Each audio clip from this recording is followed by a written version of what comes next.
Bueno, entonces, recopilando, las Escrituras nos muestran la importancia de tener, bíblicamente hablando y espiritualmente hablando, de tener un fundamento. Nuestra vida cristiana no podrá ser una buena vida, ni podrá llegar a la plenitud de la estatura de Cristo, a menos de que tengamos un fundamento. Toda iglesia necesita, como dice la Escritura, necesita ser establecida sobre el fundamento de los apóstoles y profetas, para ser edificada como casa de Dios en el Espíritu. Entonces no estamos hablando aquí de un fundamento natural para construir una catedral, una capilla, las cosas que la religión enseña, sino para edificar la casa de Dios, que somos nosotros. Mire que nos estamos reuniendo en un sitio cualquiera. Eso no quiere decir que la hermana Franci, que está prestando esto, que esto sea cualquier cosa. No, es un sitio especial porque ella lo ofrece, ustedes lo ofrecen.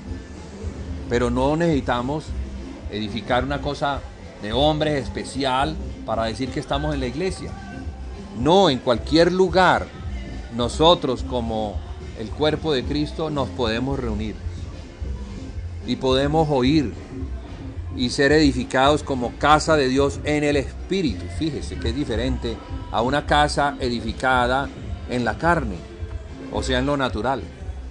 Durante siglos el hombre confundido ha gastado tiempo y recursos edificando templos para Dios, cuando ya desde el principio de la era cristiana ya los apóstoles decían que Dios no habita en templos edificados por el hombre. Dios quiere edificar, Dios quiere que la casa de Él sea el hombre. Y Jesucristo es el que edifica esa casa. Él es el edificador. Él no solamente es el que tiene el diseño de la casa, sino Él es el fundamento. Él es la estructura. Él es el techo. En Él se encuentran todos los contenidos necesarios para la casa de Dios. Entonces necesitamos conocer eso. El libro de Hebreos nos muestra que es necesario oír y obedecer para poder madurar. Y ese oír tiene que ver ¿con qué? Con el fundamento. Entonces, un fundamento que se establece por la fe no solamente es para tener una teología, sino para tener una actividad, para tener una vida. Jesucristo es la vida, es el pan de vida. Las palabras de Jesús no dejan a las personas muertas, sino que por el contrario les infunden una vida celestial, que tiene el propósito de llevarnos a tener una comunión con Dios. Entonces nos va a sacar de lo que es muerto y nos va a llevar a lo que es vivo. Pero entonces nos está mostrando aquí el primer aspecto: arrepentimiento de las obras muertas. ¿Qué son las obras muertas? Son las obras que el hombre hace sin Cristo. Son las obras de la religión. Son las obras que se hacían antes de Cristo para Dios. La carta a los hebreos fue escrita para hebreos que estaban renunciando de la confianza y de la fe en Jesucristo y se estaban regresando a las obras de la ley. Estaban regresando a Moisés. Estaban circuncidándose y estaban haciendo todas las cosas que la ley demandaba y que no traen vida, no traen cambio, no traen pureza en el corazón, no santifican al hombre en su aspecto interior, sino que son obras externas, pero la obra externa no santifica. La obediencia a Cristo sí santifica. La obediencia a Cristo demanda: niéguese a sí mismo, tome su cruz para seguirme. Y fíjese que esa negación, ese no se haga mi voluntad sino la tuya, es lo que trae un cambio profundo en el corazón. Si queremos que el corazón de nosotros cambie y en ese corazón esté la vida de Dios que viene por medio de Cristo, que es Dios, entonces tenemos que hacer algo que nos va a costar mucho.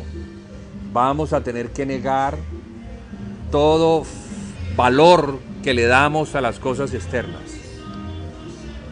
Cristo tiene que convertirse en el valor principal, en el primer amor, en el amor a ese Señor que nos salvó, a sus palabras, a sus mandamientos, a su voluntad, porque los mandamientos de Cristo son la voluntad de Dios. Y no hay nadie que pueda entrar al reino de los cielos que viene a menos de que haga la voluntad de Dios. Entonces, negarnos a nosotros mismos, como Jesús dice, el que quiera ser mi discípulo, el que quiera seguir en pos de mí, debe negarse a sí mismo. Debe tomar su cruz cada día a fin de poder seguirme. El Evangelio de los apóstoles, principalmente el Evangelio de Pablo, era un evangelio centrado en la cruz. Centrado en eso, porque Pablo entendía que para que el hombre pudiera tener la vida de Dios, la que viene en Cristo, el alma tenía que negarse. Si hemos nacido de nuevo, tenemos la vida de Dios en el espíritu, pero en el alma también hay que tenerla. En el alma se encuentra todo lo que es nuestra personalidad. Nosotros somos por el alma que tenemos. El alma, en el alma se encuentra todo un archivo de ideas, de pensamientos, de quereres, de sentires, de sueños, de deseos,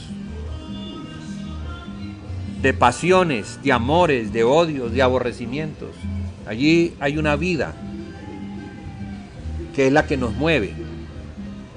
¿Qué es lo que nos mueve? La Biblia dice que de la abundancia del corazón habla la boca. Y también donde está vuestro tesoro, allí está vuestro corazón.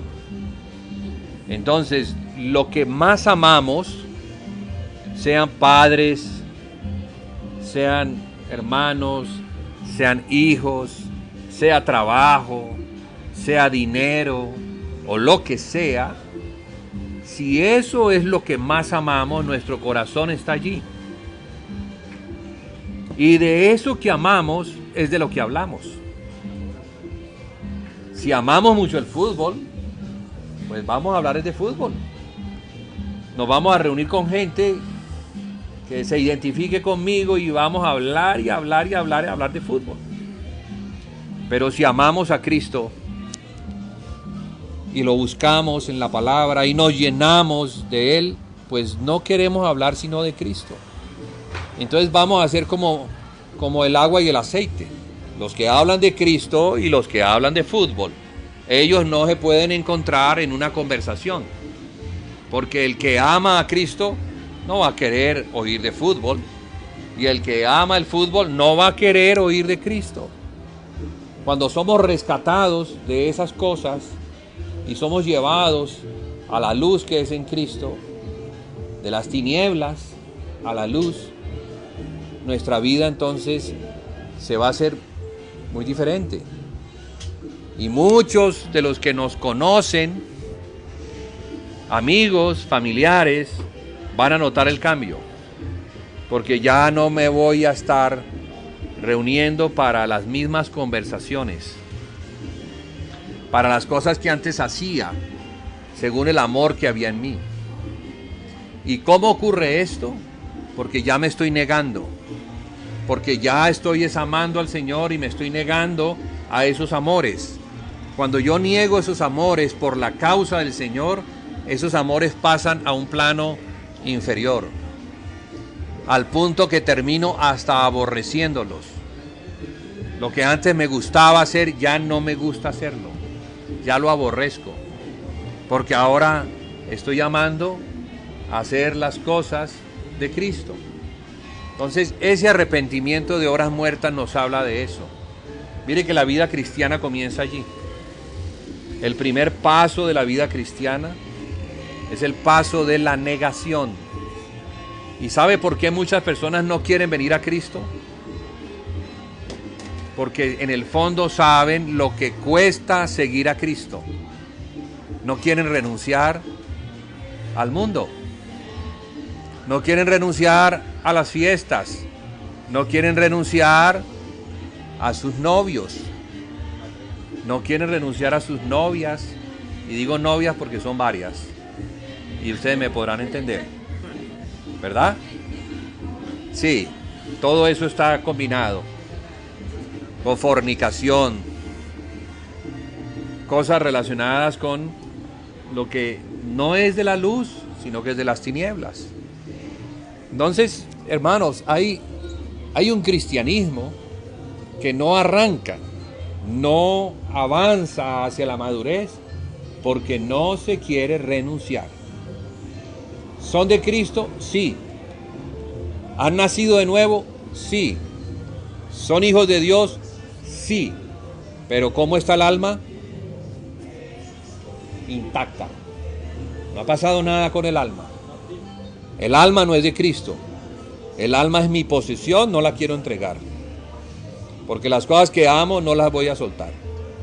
Entonces fíjese que este proceso de avanzar hacia la madurez demanda de nosotros una negación. Queremos entonces negarnos a nosotros mismos para avanzar en el conocimiento de Cristo, que no es el conocimiento intelectual, sino que es el conocimiento de Cristo revelacional en el corazón. Vamos a apreciar las riquezas que Dios tiene en Cristo para mí, o me voy a quedar con las riquezas que el mundo ofrece para mí. Las riquezas que el mundo ofrece son efímeras, pasajeras, vienen y van, así como es el alma. El alma sube y baja. Hoy ama, mañana aborrece. Hoy está contenta, eufórica, y mañana está deprimida. El alma no es confiable. El alma es inestable. El alma es emocional. No podemos vivir por la emoción. Debemos vivir es por la verdad. Si nos vamos a dejar atrapar y enlazar por la emoción, no vamos a poder madurar en Cristo. Entonces, como el Señor sabe que somos emocionales, entonces por eso nos da ese mandamiento. Si alguno quiere ser mi discípulo, fíjese que no es un mandamiento, es una opción. Él no dice, todos los que son míos tienen que hacer esto. No, si alguno quiere. Entonces hace una oferta, hace un llamamiento. ¿Quién de ustedes quiere seguirme? Entonces levanta la mano todos. La condición es esta: niéguese a sí mismo, tome su cruz. Muchos bajaron la mano porque encontraron que el precio para seguirle era su alma. Yo no quiero entregar el alma, yo quiero entregar mi espíritu, pero el alma no. Entonces muchos dieron la vuelta y nunca más lo volvieron a ver con Jesús. Eran discípulos hasta que el Señor Jesús puso la condición. Después nunca más. Entonces nosotros podemos ser la iglesia excepción, la iglesia que sí quiere seguir a Jesús, o podemos ser la iglesia de aquellos que fueron salvados, pero no quieren entregar su alma. El problema es que el que no entrega el alma ahora no va a reinar con Cristo cuando Él venga en su trono de gloria. Y allí entonces el Evangelio del Reino alcanza una dimensión que tal vez nunca nos han contado. Y es el galardón que el Señor le da a aquel que vence sobre su alma. Aquel que dice, yo te sigo a ti, Señor, porque solo tú tienes palabras de vida. Yo sé lo que me va a costar seguirte, pero tú eres el único que vale la pena seguir. Y el Señor entonces dice, si me sigues, te niegas y tomas tu cruz, de la misma manera que mi Padre me ha dado un lugar de privilegio en los cielos, asimismo yo te sentaré donde mi Padre me ha sentado. Entonces seguir a Jesús de esa manera tiene galardón, tiene premio, vale la pena, vale la pena. Nunca, jamás vamos a ser avergonzados por seguir a Jesucristo. Al contrario, el Señor quiere tener una iglesia que sea su iglesia, una iglesia de discípulos que le sigan a Él, aunque eso les cueste la vida misma. Y de ese evangelio es que estamos hablando aquí, porque ese es el evangelio de los apóstoles, ese es el evangelio de Jesucristo. Los apóstoles fueron capturados por ese evangelio y decidieron dar la vida por Jesús. Y porque ellos decidieron dar la vida por Jesús, es que nosotros ahora estamos oyendo el evangelio. Porque muchos recibieron y muchos dieron la vida, y el evangelio se mantuvo vigente. ¿A causa de quién? De un remanente que quiso creerle a Jesús. Entonces, le damos las gracias a aquellos apóstoles que dieron su vida por Jesús, y a aquellos que también al dar su vida por Jesús mantuvieron intacto el testimonio, mantuvieron intacta la fe, mantuvieron intacto el evangelio que se nos sigue predicando hoy en día. ¿Para qué? Para la salvación integral del ser humano. No solamente el espíritu, sino también el alma y después el cuerpo. Entonces, por allí comienza este asunto del fundamento. Arrepentimiento de las obras muertas. Y vamos a dejar allí por hoy, para no saturarnos mucho. Vamos a tener este aspecto tan importante para que sigamos meditando en él a lo largo de la semana. La semana entrante, Dios mediante, estaremos aquí para seguir hablando del segundo aspecto del fundamento. Esperamos que lo hayan oído, lo hayan recibido en su espíritu, hayan sopesado el costo de seguir a Jesucristo, porque el costo de seguir a Jesucristo es la cruz misma. Cristianismo es, o vida cristiana en poder, solamente la vamos a tener cuando seguimos a Jesús según las condiciones que Él demanda. ¿Quieres seguirme?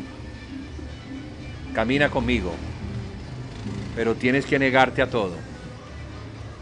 Habrá muchos que no querrán hacerlo.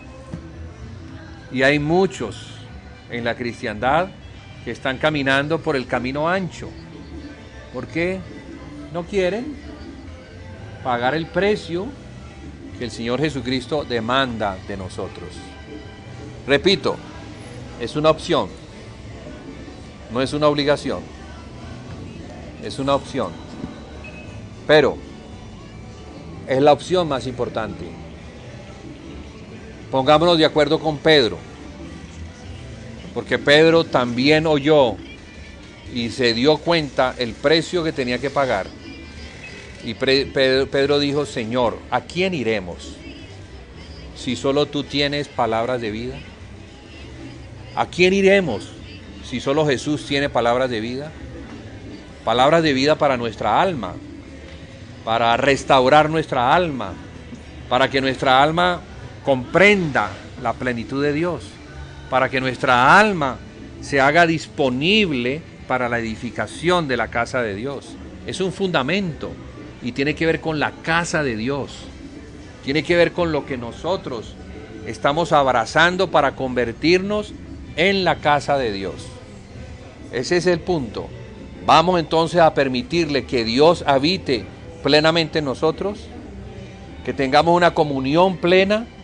Pues hermanos, ese es el precio en nuestro comienzo de vida cristiana. ¿Lo vamos a aceptar? Cada quien en su interior sabe si lo acepta y lo que significa, o no lo acepta, pero también sabe lo que eso significará para él.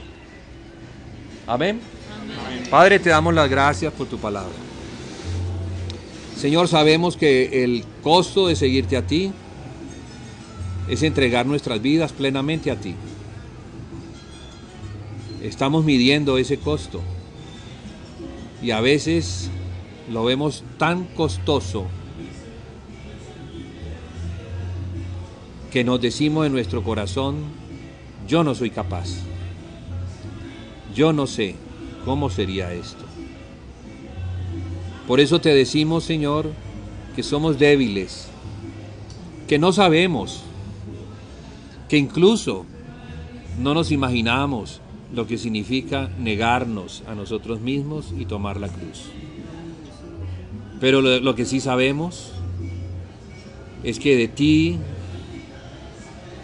fluye todo el poder, toda la misericordia, toda la bondad. Lo que tú nos mandas, no nos los mandas porque eres un mal padre, sino porque eres el Padre más bueno. Y porque sabes que si hacemos esto, obtendremos lo mejor. Tú quieres para nosotros lo mejor. Así que, Señor, en el poder de Cristo, ayúdanos a caminar hacia ti. En el poder de su redención, en el poder que encontramos en sus riquezas, de las cuales queremos tomar, ayúdanos a caminar en pos de Cristo. Ayúdanos a negarnos a nosotros mismos. Enséñanos, Señor, la vida excelente. Enséñanos a comprender que Jesús vino no solamente a darnos vida, sino que vino a darnos vida en abundancia. Enséñanos el camino de la cruz. Enséñanos, Señor, a encontrar paz en medio de la dificultad, a encontrar gozo en medio del sufrimiento, a encontrar vida eterna en medio de la muerte misma, de la muerte a nuestros deseos, a nuestras pasiones, a las cosas que más amamos, Señor. Enséñanos a entregarlas para ti, que seamos una ofrenda, un sacrificio, sí, para ti, Señor, un holocausto, que el incienso de nuestra entrega suba a los cielos, Señor, como incienso agradable, como perfume que tú puedas apreciar, pues eso es lo que quieres, Señor, que entreguemos lo más precioso, y al entregar lo más precioso, te estamos adorando a ti, Señor, por medio de Jesucristo. Ayúdanos, Señor, porque en nuestra fuerza sabemos que no se puede, pero tú, Señor, nos has mostrado que ese es el único camino viable, excelente, para encontrar la vida eterna. Te lo pedimos en el nombre de Jesús. Amén y amén.